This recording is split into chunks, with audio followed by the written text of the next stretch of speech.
Hello and welcome to the DrivingMaul show here on New Zealand Sports Radio. Hi, I'm Paul. I'll be your host this evening, and joining me is Cornflake. How are you doing, sir? I'm doing good. I'm loving things right now. I mean, we were just talking about your sign. I have to mention the sign at the back there. It just looks amazing. Look at that. We're actually live. We're live. We're on air. You don't need a red light on your screen. You can tell by the picture that we're live. It's so good. Yeah. And it's got a setting where it goes up and down. It gets a little bit sort of, it kind of very slowly flashes. So yeah, it's on Sunday was Father's Day. If you if you don't know, which is different around the world, folks. So yeah, so in New Zealand it was Father's Day on Sunday. So my daughters gave me that on-air light as my Father's Day present.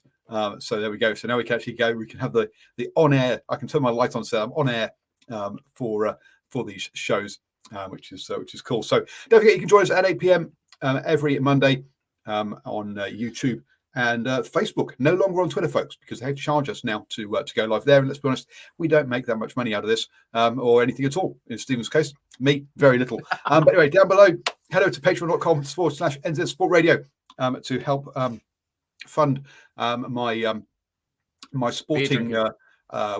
Basically pays my Sky Sports, Sky Now subscription, so I actually watch these games as on that one. Hey, Bruce, as well. So yeah, we've got a couple of people in the live chat there over on the old YouTube. I think he's booing about the fact that you make no money out of this, but actually you make more money out of this than I do on your old YouTube adverts. So there we go on that one. Don't know, actually. I don't really look. Maybe. Put it this way, folks. It is not. It's not enough to give us to even pay for the beers on the show. Maybe 50 cents or $1, maybe a month, or maybe $1.20 if I'm really lucky. Oh, see, you and Mr. Big, or whatever his name is, you YouTube stars. You. So if you gave away Ferraris and stuff, or pretended to, then you could maybe get a lot of people on the channel. That's where I'm going wrong. Exactly, that's where you're going wrong. Oh, dearie me. So, not much going on around the traps as far as the news goes. Obviously, mainly just on the old games. What happened to the All Blacks against South Africa? Well, we'll get into that, Bruce. Don't worry. But first up, we will just have I say around the traps. Louis Freeh Summit apparently has not made the cut at the Kansas City Chiefs. He hasn't made the 53-man squad for that, which I think isn't a big surprise. Let's be honest here. You think about players like Christian Wade and stuff; they didn't make the squad first time out either, or even ever, to be honest. But it's not the end of the road for him because he will be put onto the injured reserve crowd. And I mean, Christian Wade did that for 2 or 3 seasons, so. Yeah, look, I don't. Were you surprised by this? They didn't make the squad first time up. Well, you know what? Just to one up your news, I've got news for your news because he signed with the Jaguars. So the Jacksonville Jaguars have actually picked him up for their practice squad. So he's moved into their squad so far. So he's still not confirmed to be in the regular season team, but he's still back with the team. And I guess. For his perspective, he's probably gone to they're the champions, the best team in the league. It's a high order to try and bust your way into that. So I did when we talked about this on Discord last week. It was talked about why can't he go and join a lesser team where the quality's not so large, and it seems that's exactly what he's done. So he's off to Jacksonville in their practice squad. So we'll see how he goes there, and hopefully. Maybe you'll get some game time with the Jaguars. Okay, so he's not in their 53-man squad either. He's in the next rung down, right? The injury kind of reserves kind of crowd. In the practice squad. Yep. And they're allowed to bring like 2 players up again from that squad, aren't they? From memory. What was that, sorry? And they're allowed to bring like two players up from the practice squad to the main squad each game if they want to. So yeah, so he could. Yeah. So the practice squad is a 17-member unit that works out. So practices and trains with the NFL team. So, he's got to be elevated from that practice squad to the active full first team to actually play in a game. But, hey, you've got to be in that you've got to be there to go up, right? So if he impresses, you're training against the big guns. Injuries, geez, they get pretty bumped up in that sport, don't they? So they get broken. Opportunities there. Yeah, look, it's was Kansas City a bad place for him to go to initially? No, I mean, clearly, look, they've got some good coaches there. So look, he'll have done some good learning, and not only that, they've got some coaches there who are happy to try out some take a different path as well. Because I mean, Travis Kelce, for example, he was not a first round pick, and a lot of teams passed on him a long way down. But they're willing to take a risk and allow players to express themselves like Travis Kelce, like they let Travis Kelce do. So, not a bad place to go to initially to train, but as you say, more chance perhaps to break through in one of the other teams on the way down from that. Bruce says he's glad South Africa came back. Honestly, the All Blacks had that game. They did, and we will we'll get into that one a bit more in a second. Other international rugby before we get on. So actually, we'll stop off, do domestic action first, and the old NPC. Yes, cracking game to kick the weekend off. We had actually what's the midweek game the week before that? Before I actually get into that one, because there probably was there wasn't a week game week before. Or was there? Yeah, there was. So Canterbury lost to Hawke's Bay. So Hawke's Bay continued their form away from home. Which is really good for them, because look, a lot of times when a team has got the Ranfurly Shield, is they show up at home for the Ranfurly Shield games, but then find that when they go away, they just don't have the energy to front up. So good win for them over Canterbury, who let's be honest, have had a pretty tough start to the season with 2 wins and 3 losses so far. Going on to round 2, then the opening game of the round on the Friday night was round 4. Was Northland versus Southland. Northland had a cracking start to this game, going out to a 26-7 lead at half time. Game sewn up. Let's go home. It's all over, surely. But Northland were unable to add to their score in the second half and ended up losing to a 73rd minute try, which took it out to 26-31. What was going on there? Boy, were they playing like on the side of a mountain, like first half downhill or something?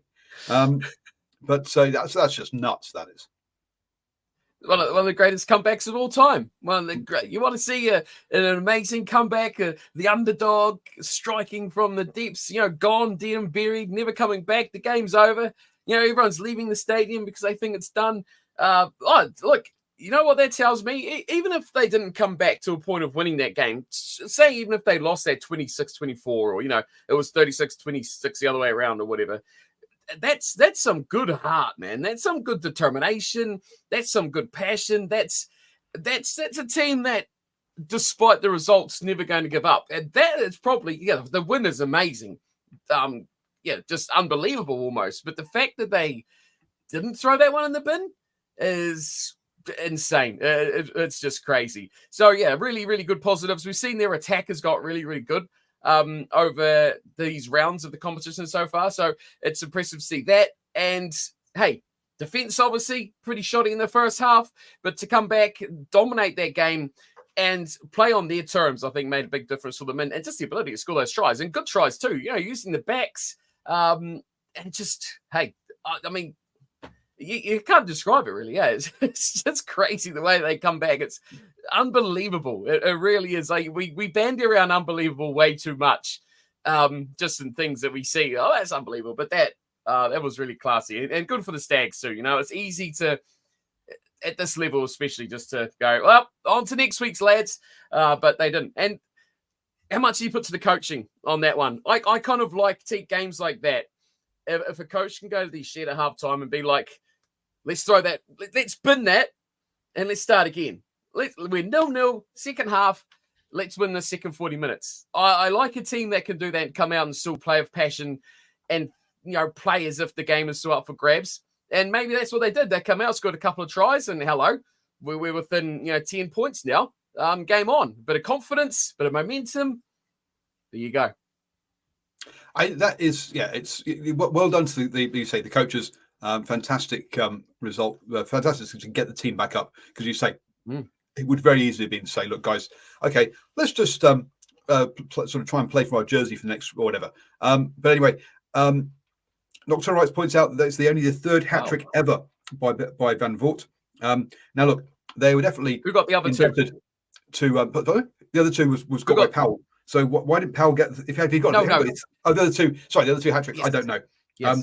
Come on, Nocturnal. But all the tries were scored by the left winger and the fullback. Not up front with that one. The back's deciding by if you win or not by how many. But cracking one there. Now, admittedly, the NPC doesn't go back that far. But within the NPC, so it's not the only hat tricks that have been scored by Southend, but the only ones in NPC. Was it 2006? I think I read something like that. Anyway, or 2009 when it kicked off first year. So it's relatively recent from that point of view.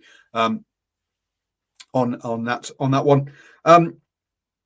Next up, then we had North Harbour versus Counties, sort of battle of the Auckland kind of region there, with North Harbour missing out on this one, 33-36. So boy, some real close games this weekend. Again, going down, taking that took a 78th minute try to win that one for Counties, for them to get their opening win of the season.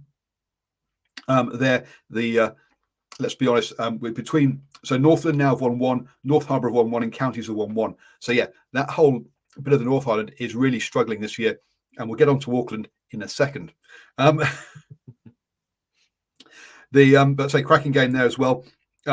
Taranaki continued their good form, beating Otago 22-18. So another close one. A couple of yellow cards for Otago in the second half, not helping them as they try to come back from as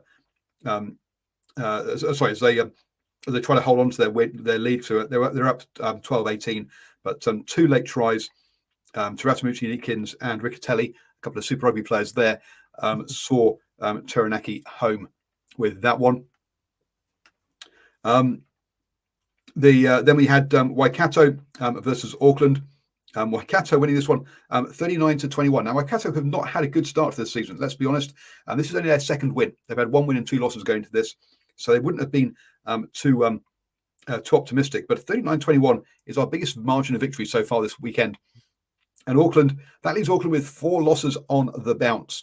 I think this is officially their worst ever start to. I'll try. NPC goes back to 76. Okay, sorry, it didn't do that on my old Wikipedia that I was quickly looking at there, so maybe I'm wrong. Maybe it is 50 years old.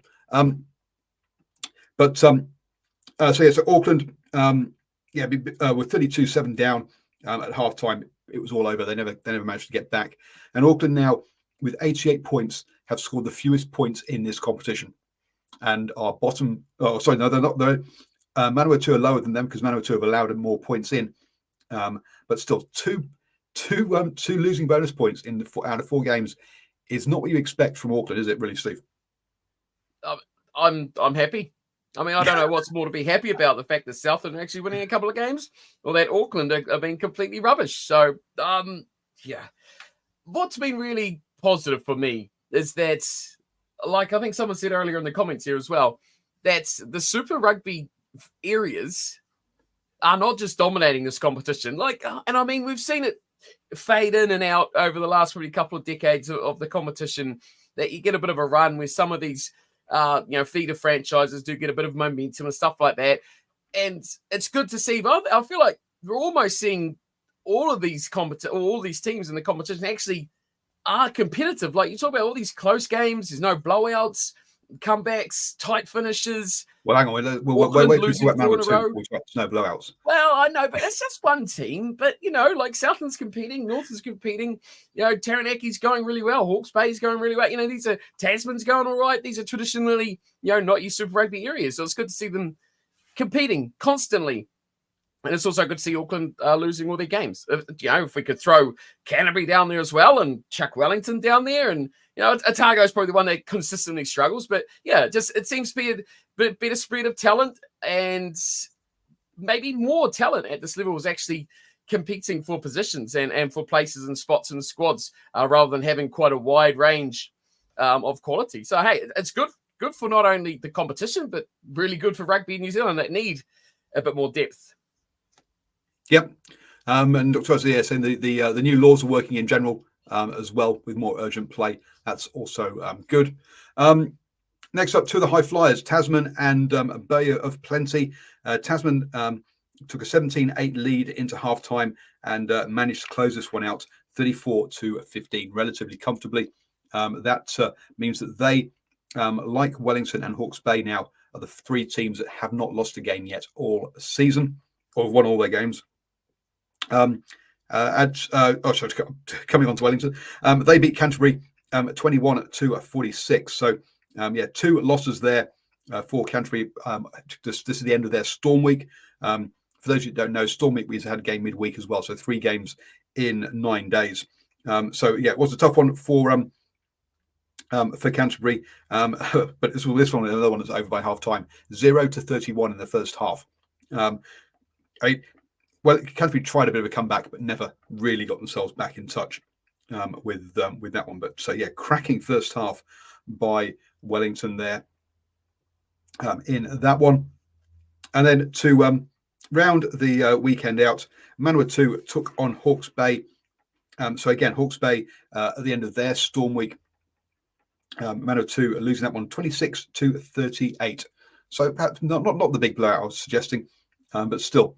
Manawatu have still allowed in 166 points in their first 4 games. So they average letting in more than 40 points a game, which is tough for that one. The reviewers say Manawatu are starting to improve. Their defense, which is the problem. Yeah, absolutely, is their defense, as I just mentioned there. But with that one, I say over 40 points a game they're letting in.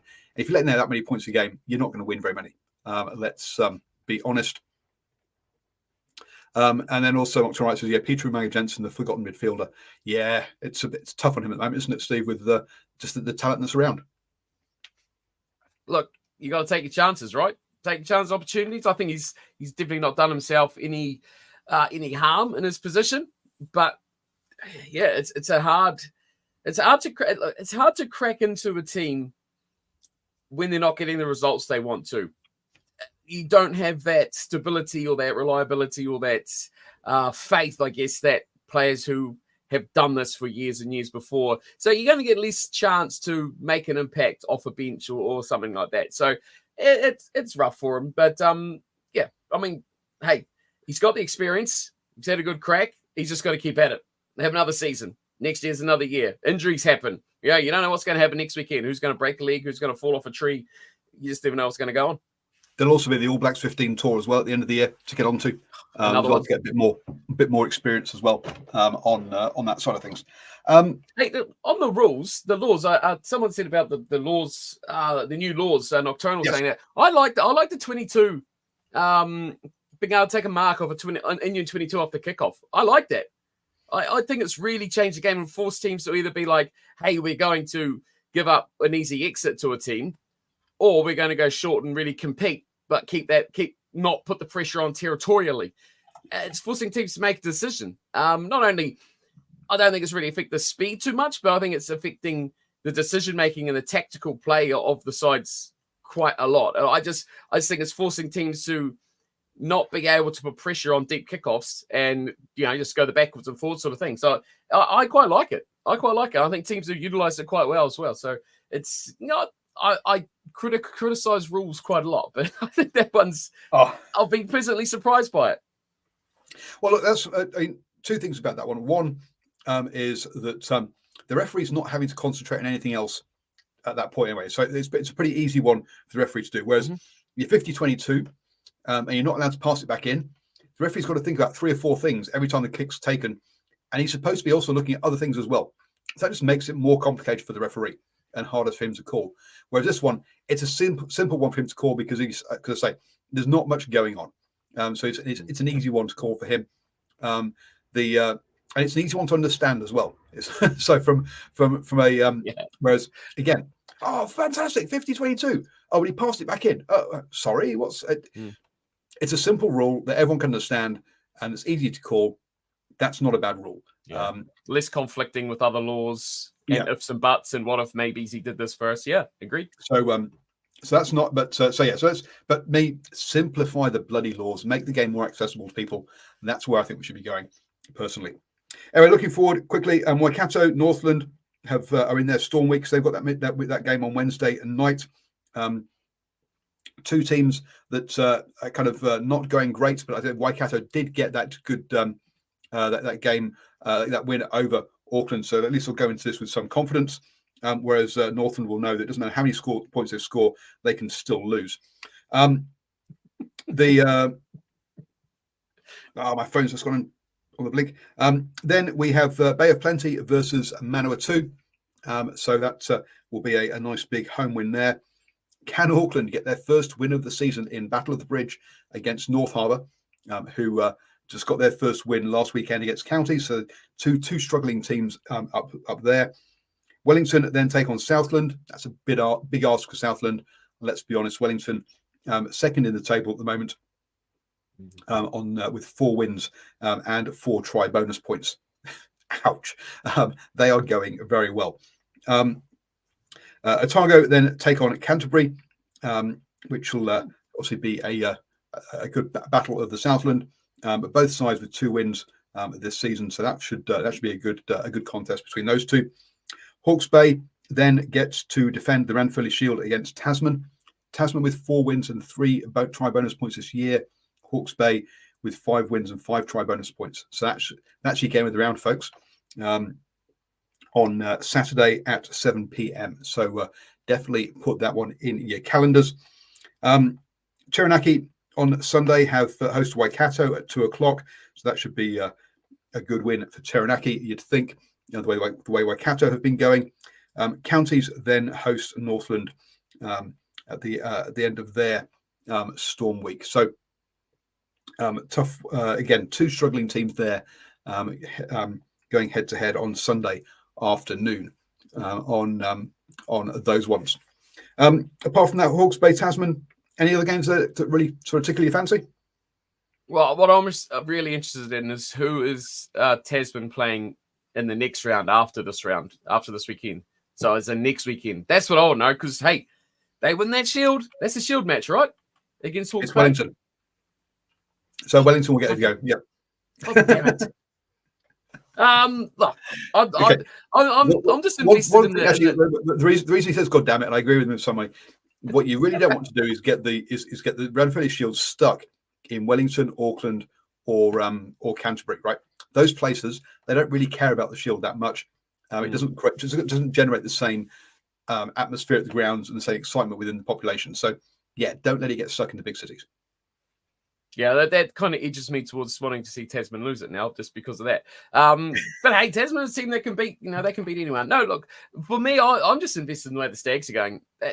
I just think it's been a breakthrough season for them. They're getting really good support, like we've talked about here before, and they're starting to put in performances that people that support the Stags don't expect win, right? If you follow them long enough, that's not going to happen. But it's a determination and just the battle and the fight. That's what people like. And if they're going to show that like they did last week, no matter who it is, that's what people are going to show up for down here. So if they keep that up, that's just only going to be great things for the domestic scene down here in Southland. Yep, absolutely. And at the moment they're in 8th place. They're in the playoffs, so they could go all the way. Yes. Championship is ours. 8 out of the 14 teams make the quarterfinals. Now I know that everyone would complain if it's Super Rugby, but what you don't even have to be a winning team to make the finals. Yep, true. But hey, this is NPC. No one says that the format isn't is bad. That's none of that kind of whining. And yet it's exactly the same format as they have at Super Rugby, pretty much. So anyway, moving on then to international rugby. We on Friday night, Samoa beat Tonga 43-17. That's coming off the back of Fiji beating Samoa 42-16. So wow, Tonga Fiji coming up. Good luck, Tonga. I think is going to be the answer to that one.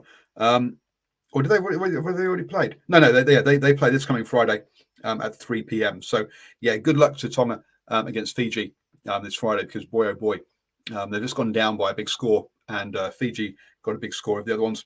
Also in that Pacific Nations Cup, the USA beat Canada 28-15 yesterday as well. So look, I think Canada's been a bit of a mess for a while now, hasn't it? So I don't think it really surprises me that the USA have won the game when you think they've got Major League Rugby, where most of their players play.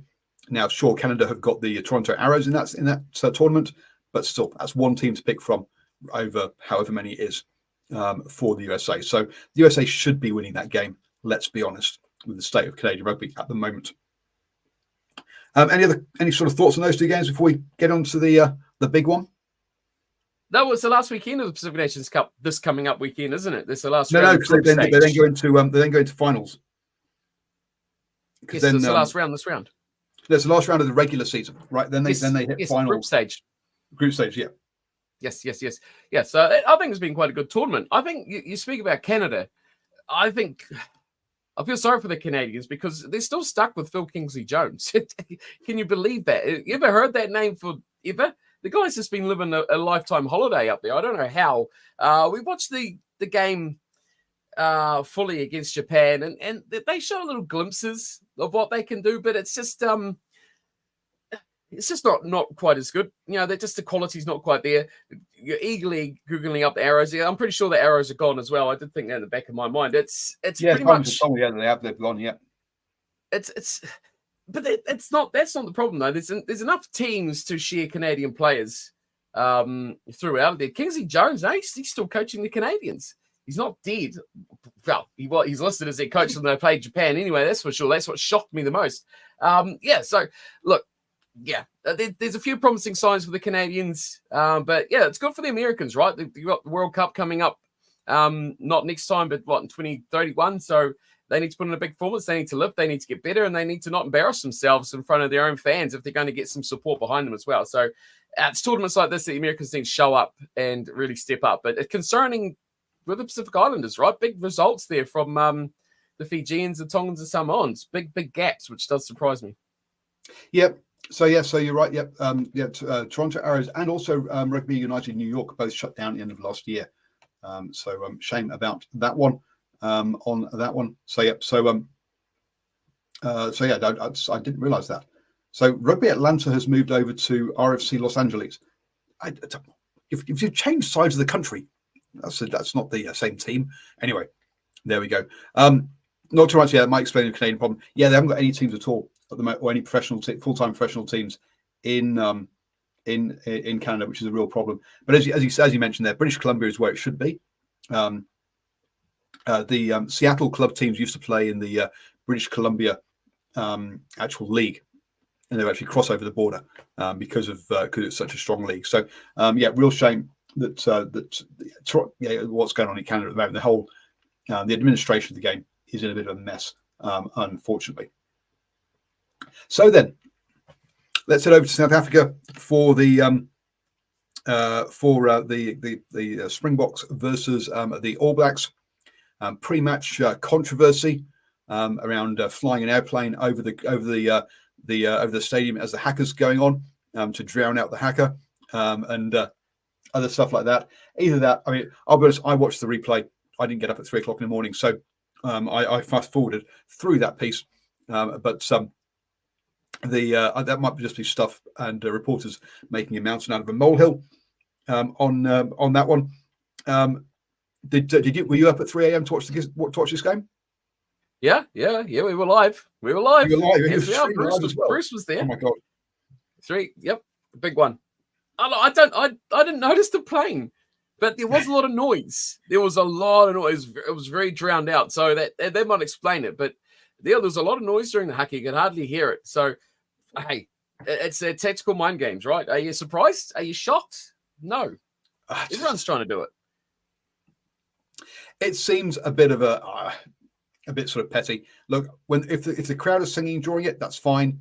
But to play music over the tannoys and to fly planes and apparently put out fireworks during the hacker seems a little bit kind of a bit of a joke, to be honest with you. But there you go. Yeah. But I'd say mountain, molehill, more than anything else. Look, the bigger problem to me then is why does it affect them so much? Should that be like, sure, okay, bring it up, bring it up, and that should be something that management should be doing, and saying like, hey, that stuff shouldn't happen. I don't know why players and that are whinging and moaning about it. You should be concentrating on the game. Focus. That shouldn't distract you. You're only preparing for the game. Yeah, get on with it.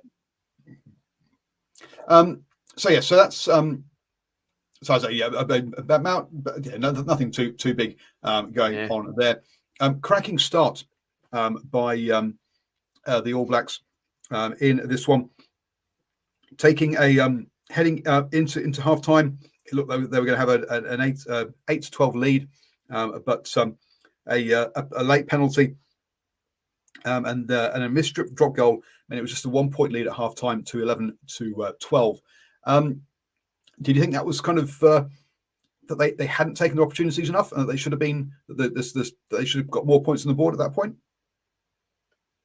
I think both sides should have gone into halftime thinking they should have got more points from that first half. But look, this is an All Blacks versus Springboks test match. It's how it goes. Look, the All Blacks, I think, you're going to take that whole 80 minutes. No, we won't take the whole 80 minutes. We'll take 60 minutes. Yes, they were the better team. And that for opening 40 minutes, they were the better team. Did the Springboks deserve to be within striking range? Definitely. Were they playing poorly enough that they should have been getting smashed? No, not a chance at all. They definitely had their opportunities. And let's be honest, the Springboks made a lot of very uncharacteristic errors themselves. Just handling lineouts. When's the last time you remember the All Blacks lineout actually dominated Springboks over a matchup like they did in that way? The scrum, the All Blacks had an advantage of most of that game as well. So there's a lot of aspects of that game where the Springboks certainly will be very, very disappointed. But have either side gone into halftime and gone, we're disappointed by this? I don't think either side would have. The game was fully in the balance, and both sides would have gone like, yeah, I'm okay with this. This is good enough for me. I feel like both sides will want to catapult themselves from that sort of position. So, yeah, I think it's adequate. A lot of errors, but ultimately, it was, I think, a fair enough reflection of that first 40 minutes of the game. Yeah, I mean, Nocturnal Rights brings up TJ. It says he's not keen on TJ. Look, nope. So TJ. Shouted at the referee, and the referee immediately went and said, penalty, do that again, you're off the pitch. Now, to me, the commentators in this one, or the New Zealand commentators in this one, were perhaps as biased as I've heard New Zealand commentators ever. To be honest with you, they'd really had jumped on the bandwagon for this one. They're like, oh, normally the referee will warn about this. I'm sorry, but no, yes, the players will see where the line is, but they know what the line is. The line is you respect the referee, and if you're going to do that, then you're going to get and you shout at the referee. I'm happy for him to pull up a penalty and say, right, stop it. I don't want any of this. So totally with the referee on that one. Was not upset about that at all. And I thought the commentators were very poor on that one. And I felt the commentators were perhaps as one-sided as I've heard New Zealand referees, New Zealand commentators.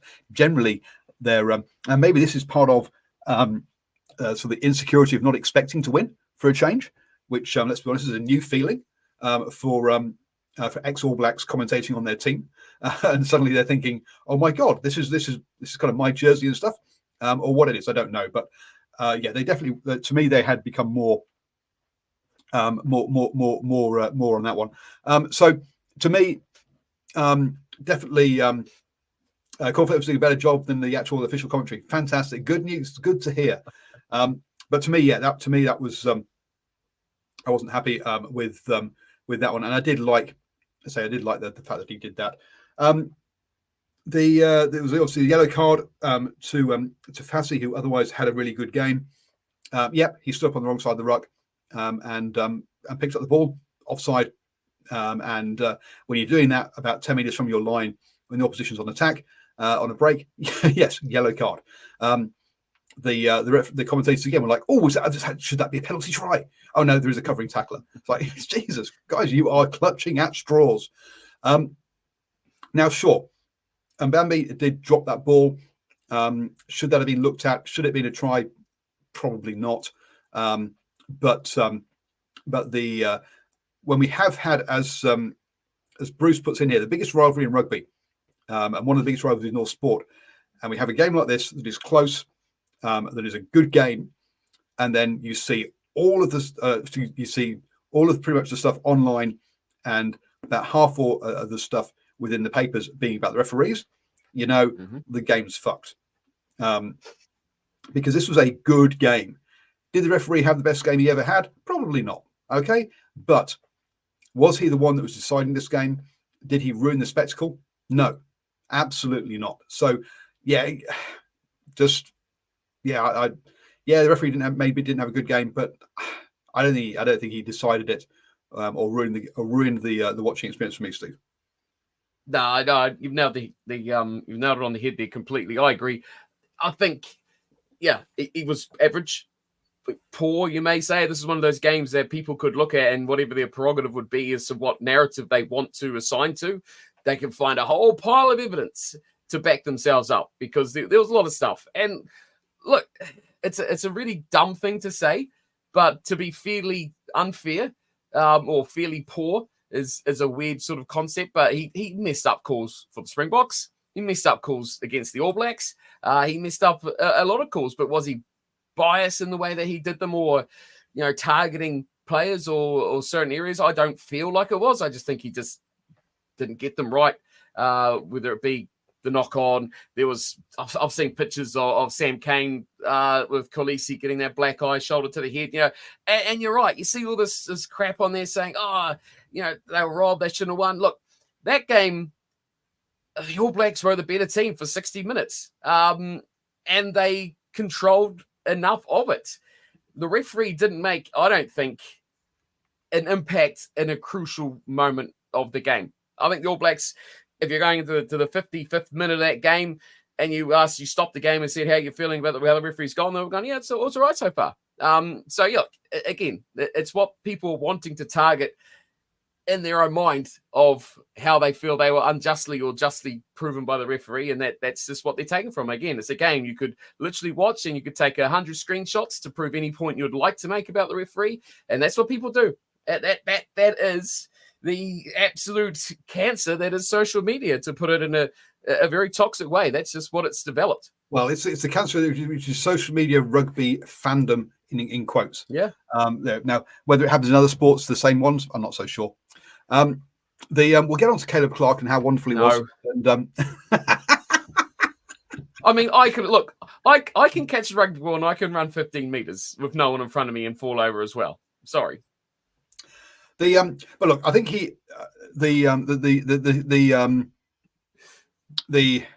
Bruce says, Bruce and I, officiating any sport is very difficult. Absolutely. Especially with a sport that's got a rule book that you need is the Encyclopedia Britannica that you can't carry onto the pitch, and being told to look at 5 things at the same time at pace. But anyway, but I think Clark's selection tells you kind of where Razor wants this team to go, and we've seen this also in the selection of the props. At the beginning of it as well, that Sever Reece, Mark Talia, what type of wingers are they? Mark Talia is an elusive winger. He's not a power winger.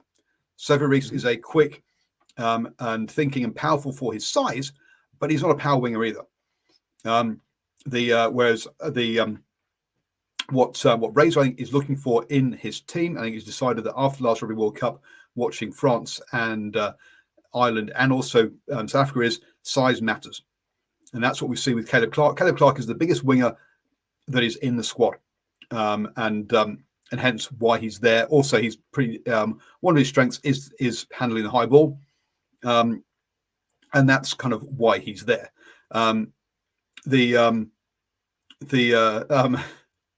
yeah, Fayanuku maybe was less Fayanuku come back. That's but in the live chat there. So the and you look at the props. All those props are big props. They may not be experienced props. They may not be wonderful scrummaging props, but they're big. And Razor has decided size matters in international rugby, and that's where his selections are going, in my opinion. To counteract that against you, right? You say after the World Cup, size matters, right? We're talking about outside backs. No, and also forwards, and I think across the board. Sorry, come on. No, we're talking Cheslin Colby, currently Orisa. Okay, James Lowe's fairly big. You talking Ireland. Mac Hansen is tiny. Who else we talk? I'm not going on that big of a rampage. But you think about the world's elite wingers, they're not that big. The best don't have to be big. Sure, forward pack, yeah, I agree with you, but wingers, no. Midfielders, yeah, okay, but no wingers. I just don't. Look, the big winger appeal left in the 90s. Okay, it may have slipped into the 2000s a little bit, but it left, John Lomu was the enigma, and everyone tried to copy him. And yeah, it worked for a decade or two, but it doesn't work anymore. I just don't see what Caleb Clark offers that team. How many guys did he bump off running?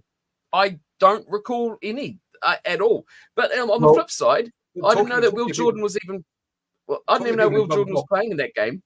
Didn't some like ages? Didn't we see? I've got Justin Colby bump off Scott Barrett at one point. I think it was. But size don't matter. Not the winger. Look, I don't disagree with you as to your points, but what I'm talking about is how Razor is picking, and that I think he's picked Caleb Clark on size, and that's what he wants. Now, clearly, Will Jordan's in there because, he's arguably he's the best fullback in the world. Why he's not playing fullback, I don't know, but he's a bit like Conrad Smith used to be. Sorry, not Conrad. Ben Smith used to be. Ben Smith, you pencil him in somewhere, whether he's playing outside centre, whether he's playing winger, whether he's playing fullback, he's got to be in the team. He's the first player on the. It's kind of like, where am I going to fit him in because he's so good? And I think that's what he's doing with Will Jordan. Will Jordan is a try-scoring machine. He averages about a try game at international rugby. That is nuts as a strike rate. So so I get why he picks him, but I think the Caleb Clark hologram two-pack because it's about the high ball ability on that one against the short wingers. But there we go. Bruce says, in my opinion, any player who understands the game of rugby and applies what he's learnt doesn't have to be massive or super elusive. True. I say when you get to the absolute pinnacle of the game, I just think that's what he's trying to do on that one. Optimal Rights reckons that Caleb Clark is quicker than Talia and Reese. Only Jordan is quicker. He's also in good condition. Yeah, he's in the best form of his life at the moment. He went downhill after he came back from sevens massively, but he's got back into his best form of his life. But whether that still makes him better than Talia or Reese as a choice is a different ballgame on that one. I think Talia's pretty quick. I don't know. Look, I don't know for sure whether that's accurate or not. They're all pretty quick, but I agree with you what you said before. They're all different sort of players. As much as I'm not a huge Mark Talia fan, I still reckon he would be my left winger. Hey, yes, not as good under the high ball. He did have that troublesome time against Argentina, didn't he? Getting high ball and not making the best decisions out of those situations. But the thing that I don't like about what you said before about a Will Jordan is that we're going back to that situation of maybe one World Cup cycle ago. What are we looking at? 2022 or so, where we talked so much about, are we playing the best players at each position, or are we just putting the 15 best players on the paddock and just giving them a shirt? We're kind of going back to that situation. Is it time to say, we don't have both Will Jordan and Beauden Barrett on the field? To me, if you're having your best players on the field, Barrett's my 10, because I just don't believe that Mackenzie is the best, one of the best backline players in the side, unless he's a 15. That's just my opinion. But hey, Will Jordan should be a fullback, and do we put a Talia on the right and have that power of Clark on left? You know what I mean? Just switching it, whether we're playing the best players each position. Are we playing the best left winger in New Zealand rugby? Are we playing the best inside centre, or are we playing the best players in midfield and just slapping them on in there as well? Which, yeah, I don't like that. I don't like paying. That's what my big pet hate about Beauden Barrett was. 4 or 5 years ago as well. But speaking of midfielders, Rieko Ioane had an all right game, right? When's the last time we've seen Rieko Ioane make like 5 hit-ups in the first 3 minutes of a game, which was really intriguing from me. But yeah, that's my little rant over. Sam Clever asks, is this radio sport? This is New Zealand Sport Radio. Look, we're a streaming service. We're not a real radio station. I tried to make us a radio station during COVID, failed. But we still enjoy doing it. And that's why we're still here and why we kept the name. So yes, look, I think actually some other things we saw the forwards interchange positions nicely. We saw various different players out on out wide. It wasn't always the same player out there, and I thought that was that's good. It's creating different pictures for the defence, and defence don't necessarily know how people do that. Do we do podcasts on Spotify? Yes, we do. So yes, we are available on Spotify as well. So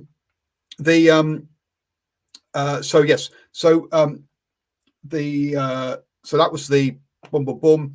So anyway, the game was decided in the last 20 minutes. All that other stuff. At the end of the day,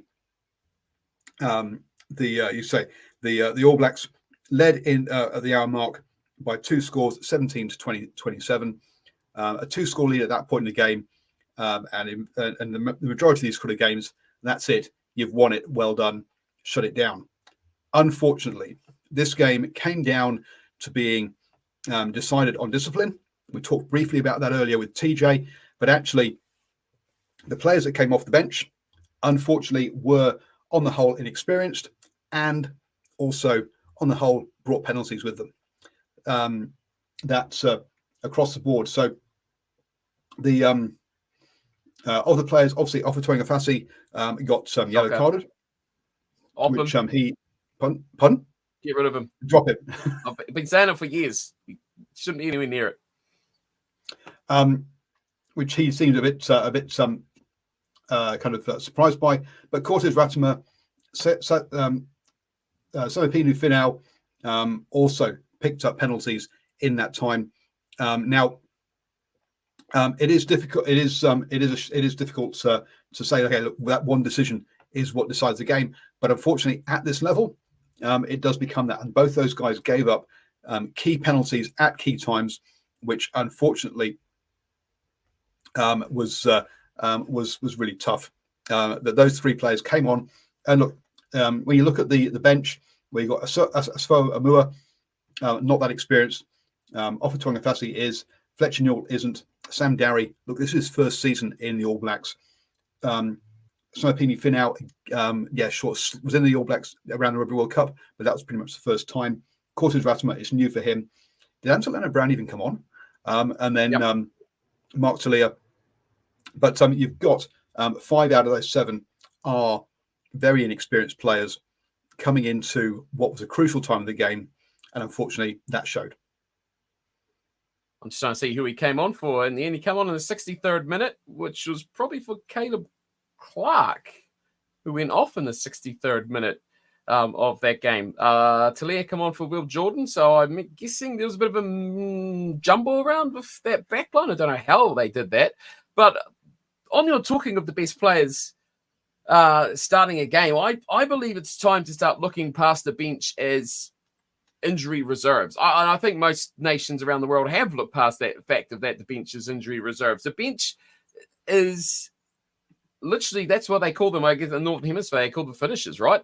And now is this a day and age now that we can look at a player's record and we need to stop recognizing a starter as the best player, right? You know what I mean? Is coming off the bench, it seems like a punishment, like you're not good enough to start, right? I think we need to get rid of that mindset and look and saying like, no, you're not on the bench because you're not the best player in your position. You're on the bench because you're experienced. You're going to make less errors. You're more reliable, a Ben Smith sort of player. Him coming on and just having that Antonio Brown. Look at the difference from him starting and playing 50, 60 minutes in that test match against Argentina, and then what he did when he comes on in the off the bench later on makes a massive difference. So I think the All Blacks are still stuck in that mindset of the bench being there to replace injured players and not actually finish a game, because I think that's in the end where they lost that matchup. And teams are getting so much better. Like a comment there about how good Quagga Smith was. Argentina, it was Augustine Clevey. Guys with massive, massive experience. And you probably say they're not good enough to start, but it's that bounty of experienced players that they have in those nations that is just a massive benefit for them. And the All Blacks don't have that luxury of those incredibly experienced players to bring off the bench. Sure, they'll get there. Sure, it's a World Cup cycle. But maybe we need to start thinking about these starters coming off the bench, coming on. Hey, 45 minutes. Why not? Play 35. What's the difference between coming on and playing 40 and then the last, 40 you get swapped off for the second half and have your experienced guys on there to finish the game instead of starting the game, and just less pressure. I said it, I think 2-3 weeks ago, I would have Almoa starting. Is he the best hooker? No. But there's less pressure in that first 45 minutes that he won't have to be like, crap, if I mess up this throw, we're really in the crapper. That's in the first 20, 30 minutes. He can be like, a bit calmer, a bit simpler, and have a bit more confidence about his play and his line out and his work around the field. So I think the All Blacks need to look at that. Maybe just not starting the best players and playing a full 80-minute game with your experienced guys finishing off at the end. Quickly in the live chat, Hector, sorry, I thought we were on Spotify. I can't find us there. I'll try and sort that out. We should be New Zealand Sport Radio. Moving on, but sorry, coming back to your point there. Look, about 3 seasons ago, I thought actually people should be selected as bench players. That actually, you shouldn't be at Super Rugby. Actually, if you're going to be a bench player for the All Blacks, particularly a prop, right? Because props as bench players only have to play for half an hour. They don't have to play for 80. So you should be conditioning to play for 30 minutes. And you should be training to play for 30 minutes as the bench player for the All Blacks. Not for 60, not for 80. The conditioning is different. Now, it's not as different as in running 100 meters compared to running a marathon. But it's still, there is a difference between that. A bit like the difference between 100 meters and 200 meters running. There's a different conditioning for that kind of race. There will also be that different conditioning that you can do for a 30-minute player to a 60-minute player to an 80-minute player. So absolutely, I think there should be specialist bench players. And your players like Arnie Surveyor, Bowden Barrett, who have seen the idea of being versatile and being explosive off the bench as being a bad thing, that needs to go. It really is a special. It really can be, because it isn't. It really can be a specialist position, but at the moment, so I just don't think it is on that one. Hologram to back. What's about then when the first choice gets injured? Do you promote the third string? Sometimes you might actually say, the third best choice. So if my first choice, if say my best player is starting at prop and my second best player is coming off the bench, I might actually say, I'll start my second best player. My third best player if my first one gets injured in the next game, because I want my second best player there at the end of the game. If my first best, if my starter gets injured after half an hour, then look, I've still got the more experienced one to finish. Why are we always bringing on replacements after 60 minutes? Why aren't we bringing replacements on after half an hour? Play the yes, okay. I want you on for an hour on the pitch, because so I want you on 50 minutes, not for 30 minutes, because you're the better player. Fine, bring him on after half an hour then, especially as prop, because you can bring back the other player if he gets injured. You don't even have to. You don't, because they've got to maintain scrum integrity. So, to me, I would. I'm more. This idea that you have to, you do your replacements on the hour mark, or if you're at altitude, because the whole reason that Razzie brought these players on after about 50 minutes was because of the altitude and the thing. No, why aren't you bringing players on at 30 minutes? Go right, mate. I want you to go hell for leather for the first quarter of the game, and then I'm going to bring on my replacement. If he gets knackered and gets injured, we'll just bring you back on for the last 10, 20 minutes. But you've had an hour to recover. To me, it's I think there's just not that kind of thinking. There's too much traditional thinking around replacements, particularly in the front row, in my opinion. But there you go. Yeah, go out there, go bananas, go absolutely crazy, get a few penalties, make a few mistakes. Cost your team 3 points, 6 points, whatever. Doesn't matter, right? It doesn't matter in the first 10 minutes. To concede 6 points when it's a 2-point game at the end of the match is huge. I couldn't agree with you more. I just think it's a mentality, and it's all sports is like this. And we even saw it with the NBA or in the Olympics with the NBA players as well, getting selected and not being starters, for that tournament. And it's just a mentality of, if you're not a starter, you're not as good as the person that's starting in front of you. It's a mentality that has to go. I think, yes, after 30 minutes, why not make changes? Go out there, go absolutely crazy. Wear yourself to a standstill in half an hour. Just run around like a madman. Don't conserve. Hey, if you're 25 minutes, you Italiano Tupo all out, that's fine. We'll make the change. Poor mentality, and the fact that your less experienced players have to come off the bench is, I think, something that has to go off. If for a successful rugby nation, especially when you're developing talent, start those guys, get them out there, get them when everyone's fresh, absolutely blow a gasket, then go and have a rest. Injuries doesn't matter. The systems that are all in place now is that if you do get injured, hey, you can do what Australia did and just make it golden oldie scrums anyway. It works against South Africa. They're all pissed off that it's depowered their scrum. Hey, it's a double win tactic there. Absolutely. So yeah, look, the Springboks bench outplayed the All Blacks bench. 100%. The All Blacks first 15 outplayed the Springboks first 15, but that didn't matter in the end. At the end of the day, it is a 23-man game, as we've said, and we're nearly an hour in, and we haven't even touched on the Argentina-Australia game. So we need to move on to that one. Boy, oh boy, I didn't realize it rained so much in Argentina. I must say, it was horrible. That was the conditions were not fun at all in that one. So well done to anybody who managed to hold on to the ball at all. The fact that they only had 10 scrums in this game was some sort of miracle out there, because I would have thought they would have there'd be a lot more drop balls in that one. So this one to me again was a first half, second half one, a bit of a mess at the end of the game as well. But look, the first half, the Springboks were the better team, and they took a 13-7 lead into half time. And essentially, to me, what the difference was the coaches got round the Wallabies, told them how to handle the breakdown, turned the ball over much better in that second half, took control of the second half, and managed to see the game out. That's my kind of overall arching view of the game. Steve, your thoughts on this one?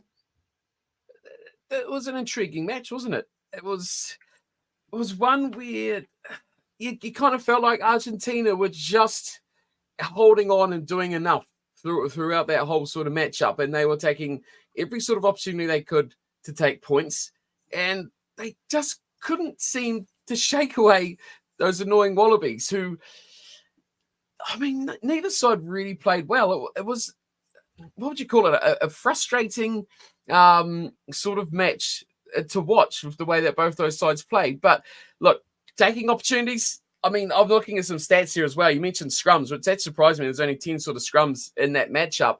But Argentina led that game. This felt very All Blacks South Africa to me. They led this game for an hour, or pretty much an hour of the matchup. So they just kept them at arm's length, which in the end was enough to get that job done. But yeah, some good work from the Wallabies. I thought they had a lot of players that have definitely developed over the last few weeks who are coming into doing a lot better standard of play at this sort of level as well, which is going to be good for them as the competition goes on and as they meet these teams again. But I do concern myself around guys like Andrew Callaway in this team. What has happened to that man? I mean, I've been watching all the games so far now, and for a guy that a year ago or 2 years ago was such a enigma of a talent, really features at all anymore. But yeah, the positives for the Wallabies, I thought their forwards were really, really good. They didn't stand up to the Pumas, but I think they were much improved. And we saw standouts from a couple of guys. Like I think Valentini had a bit more of a better game, and Tizano was pretty good as well. The Pumas maul was phenomenal. It's hard to really go past Mateta and Kramer and Gonzalez in there. But look, they shored up Hamish Stewart. Getting that start in midfield, I thought was an interesting call and selection-wise for them as well, to give away a little bit of that attacking sort of bulldozing threat they normally go off in that midfield and go off someone who's a bit more defensively minded against what has been a pretty good attacking midfield from the Pumas over the first couple of rounds of the competition. So look, I feel like the isn't the Stewart one there as a, because Loloseo as Nocturnal Rights has put in there as being a bit sort of good thing, bad thing. If you give him Hamish Stewart outside him, who's a second kicking option, a second playmaking option, it takes some of the stress off Loloseo. So maybe that's the thought around him, rather than having the bulldozer or the guy, the Hunter Pice Army, who can crash over the ball line and gives you a get out of jail card. You're going for a second playmaker. It's a different style of centre in there. Maybe that's the thinking around that one. I feel like Hamish Stewart's a lot better structurally defensive as well. Like he holds the line a lot better and organizes defense a lot better as well.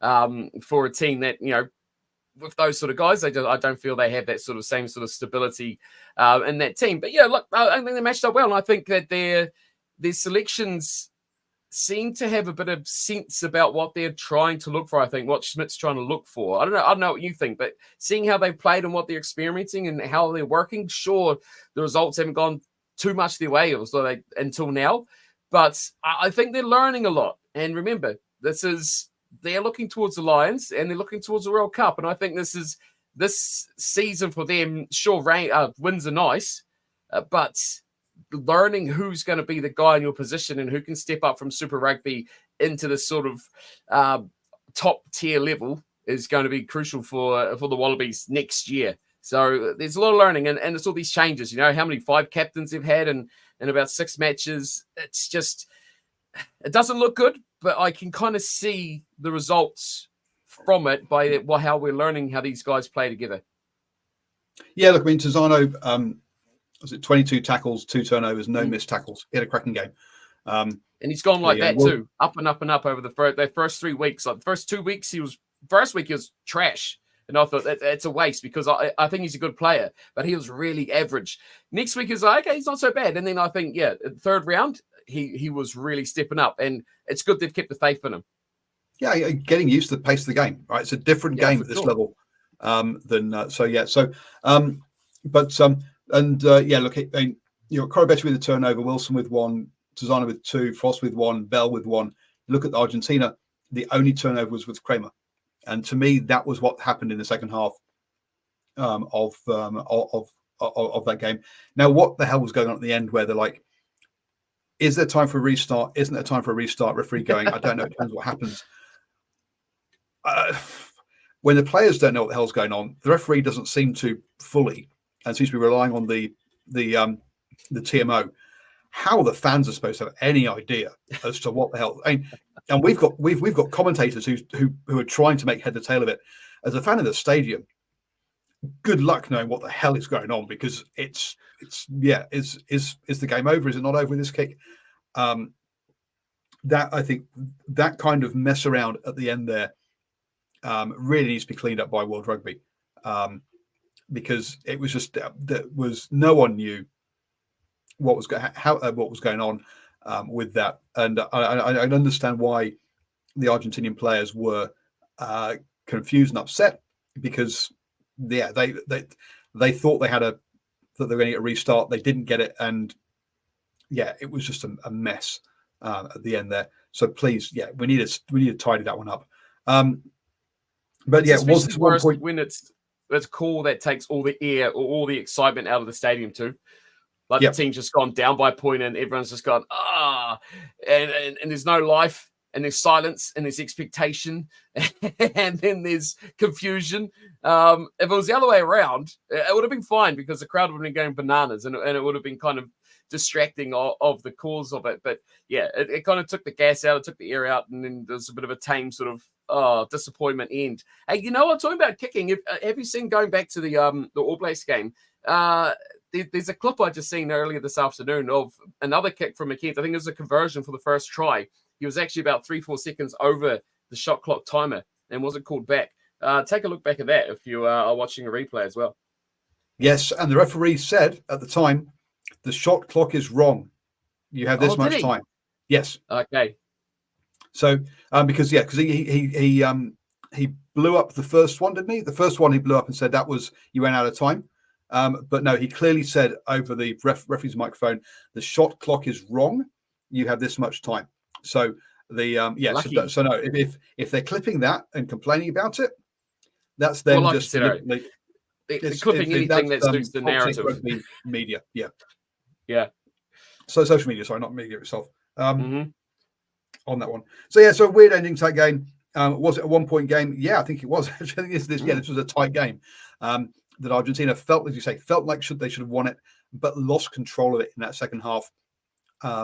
With those turnovers. In the live chats, Smith49 says that he thinks Argentina will win this coming weekend.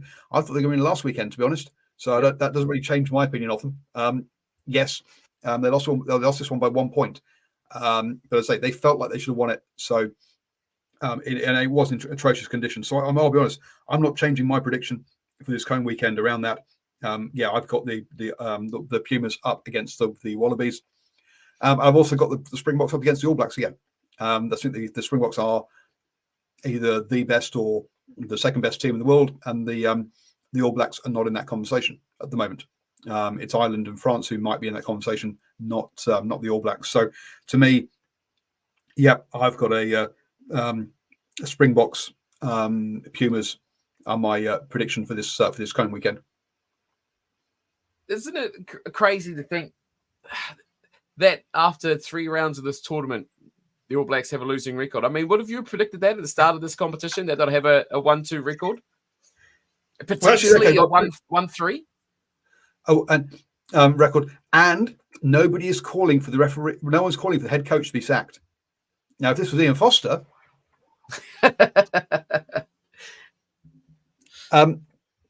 So yes, you know what's really funny though? I just believe I feel like Scott Robinson's just not got the mix and the timing and the finishing of his game plan right.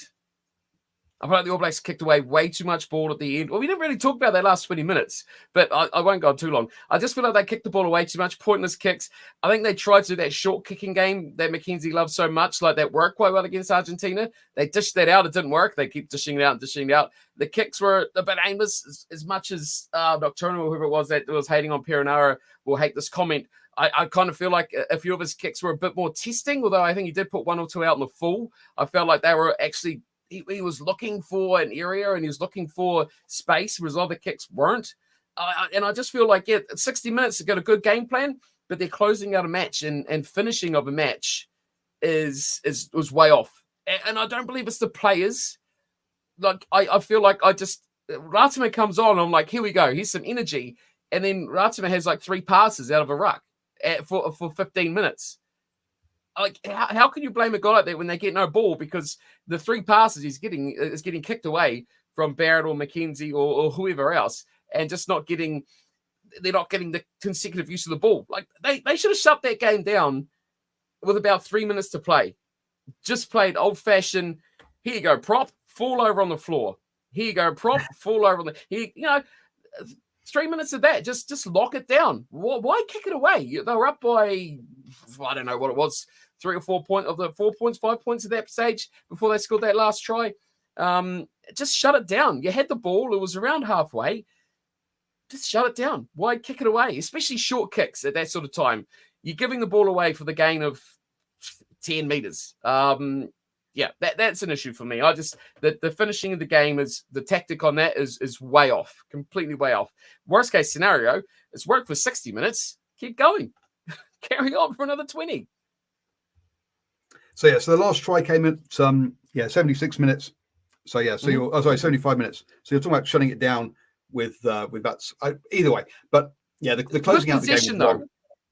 Shut it down by holding on to the ball. Sure, if you're in your 22, okay, sure, but they were out of that. They were, I think, 10-meter line, sort of roughly of their own half.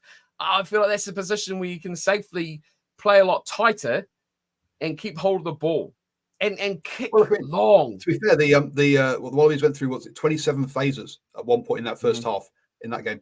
Yeah, the All Blacks never even looked to go through that many phases or even try. No. So yeah, at that point it would have been the right sort of thing. So Christopher Bay says, "Will there be pressure? Will the pressure be on Razor if he loses again?" Not sure. Says Robertson can lose 2 more games this year. If the record is the same next year, then trouble. Wow. Look, Razor. I can see him losing 3 more games this year. Springboks next weekend, Ireland away, France away. Those are all losable games. Let's be honest. So he could very easily, lose 5 games this year. Which for All Blacks fans is just it just blows their mind. So it'll be it'll be interesting to see if and when the reviewer reckons England away is also a losable game, not to the same degree, but we're talking with but as I said earlier. South Africa, Ireland, and France are in that discussion as being the top 2 teams in the world, top 3. That's England and all of that conversation. So I definitely think those games, are definitely losable ones. Whereas the England one is much more winnable. Sure, they did only beat England by 1 point in one of those, in one of their games in New Zealand, but even so, England just lost 3 of their coaches. Yeah, that's good. Oh, actually, there's a topic we should spend the next half hour talking about. So look, I don't know when the pressure will come on Razor. He does seem to be a bit Teflon at the moment. Nothing sticks. So we'll have to see. But chemistry doesn't seem quite right. Now, talking of chemistry within the All Black setup, Leon McDonald left just before the last week, and obviously you weren't on last week, so I've not had your opinion on him leaving the All Black setup. So what were your thoughts on Leon McDonald leaving after only 4 games? Was it 5 games? 5 games into the Razor tenureship. Do you want the short version to not waste too much of your time? Because I could do it in about 6 words. Oh, okay, go on then. Try it in 6 words then. Shit player, shit coach, go away. Rubbish. Oh, okay. So you were comfortable with that? Yeah.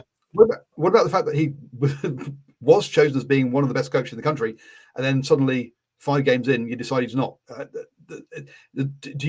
Are you okay? So you're happy with him going? Fine.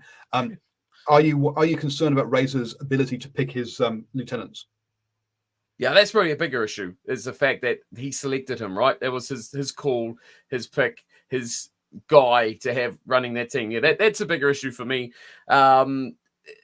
I think that there's a lot of things, like you talk about chemistry, there's a lot of things in that squad that have to be worked out with time. And who and where, and I wonder how much did they talk about before they started their season, or before he even joined the squad, about how they wanted to play and how they were going to direct the team to play? Why wasn't that an issue, when he was selecting his coaches to be like, this is how I want my team? Wouldn't you talk about that if you're a head coach and you were going to talk and selecting your assistant coaches? You'll be like, look, buddy, this is how I want my team to play, this sort of style. And sure, they will know how each other play and be like, look, Leon, I know you play your team like this. Are you comfortable coming into an atmosphere where we want to play like this? Surely you would have gone at that stage. No. Also, just to reiterate, they played together. They're both from Canterbury, from out there. Liam McDonald has coached under Razor for 1 year previously at Super Rugby level. The Blues, as well. Right? So no, at other Crusaders. No, but then he went to the Blues after. Then he went back to be head coach at Tasman. Then he went on to the Blues. Yes, that's right. There was a 2-year gap. But it's not like they're people who don't know each other and don't know how each other work. either. You know, that's the issue. I don't have a problem with him leaving. I honestly, I say good on him. I say good on him for having the nuts to stand up and walk away from what was most people consider a dream position, right? To be part of the All Blacks coaching setup. And if something's not working for him, rather than just sucking it up and detriment to everyone and himself included, to walk away from it. But yeah, there's a lot. Look, you'd say that the pressure isn't on Robertson. I don't. Actually, yeah, sure. Media pressure. On Robertson, I'd say yes. maturity on both Robertson and Leon's part. Neither of them have slagged each other off in the media, so that's good to see. So good to see that maturity. But I think there's a bit of personal friendship between them, right? I believe you like say they've played together, they've coached together. There'll be a mutual thing, but they should have. I believe they should have already discussed that sort of thing, but. Yeah. I can't remember what next point I was going to go on to it with pressure on Razor. Pressure on him. Yeah, I think there's no media pressure on him because the media seem to think that he's amazing still. But I think there's internal pressure, not just on him, but there's internal pressure on that whole squad. And I think it's not from the aboves. I think it's from themselves. I think he's not happy with the results. He's not happy with the performances, and I believe you can kind of see that pressure in that game at the end. You know, he's normally a pretty composed, sort of happy, jovial sort of guy, but I think that pressure's eaten away at him. I think there's a bit mounting up, and I believe they feel like, or they should feel like, and they need to feel like they need to win this next game. And if they don't, hey, Wallabies are probably going like, yeah, so how many years has it been since we had the Bledisloe, lads? Yeah. Is there a chance? Ooh, I think you're overstepping it a little bit there. But what's the best build-up for the Wallabies to win the Bledisloe Cup? One win in 4 games for the All Blacks. Have they had a better build-up? Yeah. No, it will be the best build-up, yes. But what I'm saying is that's what was I going to say? It's good for them, but I think you're overstating the gap between the Wallabies and the All Blacks at the moment by suggesting that it's that. But yes, remember the Wallabies have to win both games to get the Bledisloe, not just one. That's boy. If Razor loses the Bledisloe, then there's pressure. If he survives losing the Bledisloe, I would be surprised. I think he would have to go if he loses Bledisloe, in my opinion. Quite who the hell will replace him? I've got no idea, and that's part of that might be what keeps him there, in the fact that, or maybe. There was a guy that did pretty well at the Blues with this year. Bring Vern Cotter in. But no. Well, that's the problem, isn't it? The best coach that actually New Zealand Rugby should have picked is over now in Australia coaching the Wallabies. Everybody wanted Razor, but Razor should have gone overseas, coached a foreign team, got some more experience, and then come back. He's still very young as a coach. Mm-hmm. He's not going to coach the All Blacks for 20 years, right? Which is kind of like his career. He's going to get halfway through his coaching career and go, I've done everything. What do I do? And it's not about the money for these guys. Look, Razor does not have to go to work tomorrow. He won't starve. Let's be honest here, okay? It's so imagine Stern Vern and Jamie Joseph. Wow, that would be Joseph in there. I think you get Brown back from South Africa if you did that. But look, Razor's not doing this for the money nowadays, right? Sure, there'll have been contract negotiations. He'll make sure he's getting paid well. At the end of the day, let's be honest. But it's about the challenge. It's about the it's about the prestige. It's about notoriety. It's about something. I don't know. I was talking about this with another friend about that. There are 3 things that kind of drive high performance sports people in a way that you and I just don't react. One, they either hate losing. They really hate losing. And they don't enjoy winning. They just hate losing. I've played with an ex-black stick in hockey, and you could see that he just hated losing in a way that I just have never have. Or they really, really, really enjoy winning. And then finally, you have the one guy. If you follow road cycling, these guys are very, very rare. Richard McCaw might have been perhaps the only one I can think of in All Blacks in rugby who's maybe like this, who go, I want to prove I'm the best ever. It's not about winning, and it's not about losing. It's about my motivation is I am, and those guys are very few and far between, because I mean that's a Michael Jordan kind of person, right? Who's like, I am going to invent things to motivate myself because I'm going to prove that no one is better than me ever. And I say those are very few far between. But most of these guys either enjoy winning, but more of them just hate losing. And that's the motivation for them. It's not the money at the end of the day. They've got enough of that on that one. Anything else? After I just ranted about sports psychology. I agree with you. I believe you're right. The hatred of losing is the biggest drive, and it's the mental knowledge of remembering or knowing one or the other. It's knowing how to win and knowing what it takes to get the win and knowing what you've got to do it. And if you don't get those wins, you start to lose that memory, and your memory is of what you're doing to lose. And you think about it, like we talk a lot about the young players on the bench, right? Like a guy like Al Moore, I kind of worry about his future, because what's his All Black career been this season? Come on, give away a few penalties or loose throws that lose them a game to Argentina. Come on and have no impact in a loss to South Africa.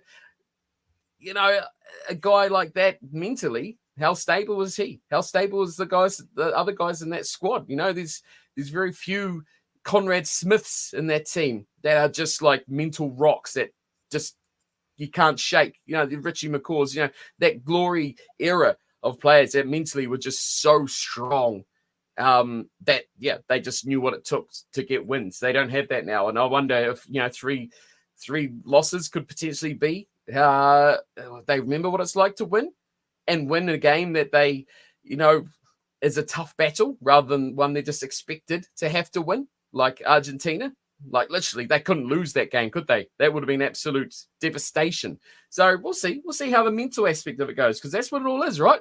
I believe mentally is 80% of the game. The rest of it's just catching a ball. Yeah, I can't imagine Beaver stepping into this team as the fifth choice fly half and becoming a cult hero in New Zealand. Can you? Let's be honest. There's not enough around the 10 to support that kind of player coming in and becoming that cult hero. He'll be starting. Well, true. A bit like Brett Cameron should be. And with that, exactly. Start the petition. Okay, folks. It's been a cracker. Great to be back, Steve, and we'll be back next week at 8 p.m. on Monday. I will try and sort out Spotify for Hector, I think it was, in the live chat. But you catch us as a podcast as well. So have a great week, everyone. Stay safe and enjoy the rugby this weekend.